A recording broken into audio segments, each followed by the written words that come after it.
Recharge खत्म होने के बाद आउटगोइंग के साथ साथ इनकमिंग कॉल का भी बंद होना। सर, जब प्रीपेड प्लान एक्सपायर होता है या मोबाइल रिचार्ज की वैलिडिटी खत्म होती है तो आपकी आवाज बंद कर दी जाती है, फोन मेरा, सिम कार्ड मेरा, नंबर मेरा। तो सर, रिचार्ज खत्म होने के बाद आउटगोइंग कॉल बंद होना समझ आता है, लेकिन इनकमिंग कॉल बंद होना सरासर मनमानी है। सर, हमारा मोबाइल नंबर आज हमारी डिजिटल पहचान बन चुका है।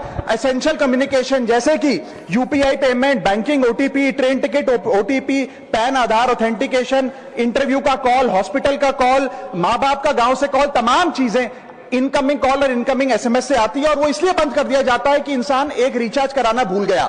सर, इनकमिंग कॉल बंद करना is not stopping of a service, ये हमारे राइट टू कम्युनिकेशन को स्टॉप करने जैसा है। सर, जैसे आपका आधार कार्ड इसलिए एक्सपायर नहीं हो जाता कि आपने डिटेल अपडेट नहीं करी, या आपका बैंक का खाता इसलिए बंद नहीं हो जाता कि आपने मंथली डिपॉजिट जमा नहीं किया, या आपका वोटर आईडी इसलिए सस्पेंड नहीं हो जाता कि आप एक चुनाव में वोट डालना भूल गए, ठीक उसी तरह आपका मोबाइल नंबर इसलिए सस्पेंड और डीएक्टिवेट नहीं होना चाहिए कि आप एक रिचार्ज भूल गए। सर, मैं सदन में फ्री आउटगोइंग की मांग नहीं कर रहा, फ्री डेटा की मांग नहीं कर रहा, लेकिन इनकमिंग कॉल फैसिलिटी की गारंटी होनी चाहिए। मेरी 3 स्पेसिफिक मांग है। पहली, प्रीपेड मोबाइल कनेक्शन में इनकमिंग कॉल और इनकमिंग एसएमएस कम से कम 1 साल तक कंटिन्यू रहे, चलता रहे from the date of the last recharge, ताकि एसेंशियल कम्युनिकेशन चलती रहे। दूसरी, deactivation of the mobile number after 3 years. ऐसा ना हो कि आपका मोबाइल नंबर किसी को आपका मोबाइल नंबर बंद करके किसी और को अलॉट कर दिया जाए। कम से कम 3 साल का ग्रेस पीरियड देना चाहिए from the date of the last recharge. And third demand, mobile operator should introduce a low cost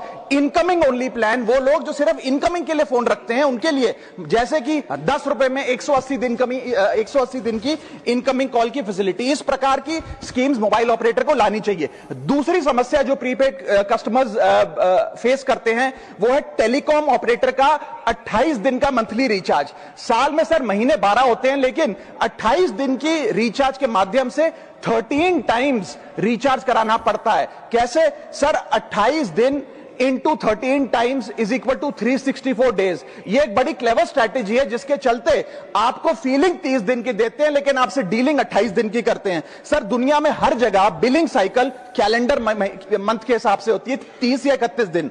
आपको मंथली सैलरी, लैंडलॉर्ड का रेंट, बैंक की ईएमआई, बिजली पानी गैस का बिल, तमाम चीजें 30 या 31 दिन के महीने के हिसाब से होती हैं। लेकिन ये मोबाइल ऑपरेटर, टेलीकॉम ऑपरेटर 28 दिन के महीने के हिसाब से आपको रिचार्ज प्लान बेचते हैं, ताकि साल में एक अतिरिक्त रिचार्ज आपको मिल जाए।